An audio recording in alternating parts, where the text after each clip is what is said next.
Hi అండి. అందరూ ఎలా ఉన్నారు? బాగున్నారా? నేనైతే చాలా బాగున్నానండి. మీరు బాగుండాలని మనస్ఫూర్తిగా కోరుకుంటున్నానండి.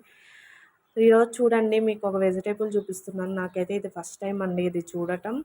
ఇది సేమ్ కాకరకాయ స్మెల్లే వస్తుందండి. కాకరకాయ అంట ఇది. దీన్ని కాకరకాయ అనే పిలుస్తారంట. మా హస్బెండ్ అయితే తెచ్చారు. ఇది ఫారెస్ట్ సైడ్ అయితే దొరుకుతుందంట అండి.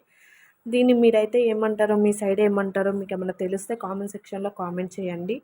ఇది హెల్త్ ప్రాబ్లమ్స్ ఉన్న వాళ్ళకి, బీపీ, షుగర్, థైరాయిడ్ ఇలాంటివి ఉన్న వాళ్ళకి ఈ కర్రీ తింటే చాలా మంచిదంట అండి. ఈ కర్రీ ఎలా చేయాలో కూడా నాకు తెలియదు. నేను తెలుసుకొని కర్రీ చేసి నేను కూడా ఒక వీడియో పెడతానండి. మీకు దీన్ని ఏమంటారో తెలిస్తే కామెంట్ సెక్షన్‌లో కామెంట్ చేయండి. ఈ వీడియోతో మరో వీడియోతో మీ ముందుకుంటానండి. Thanks for watching. బాయ్. నన్ను ఇంతగా సపోర్ట్ చేస్తున్న మీ అందరికీ థ్యాంక్ యూ సో మచ్ అండి. నన్ను ఇలాగే సపోర్ట్ చేయాలని కోరుకుంటున్నాను.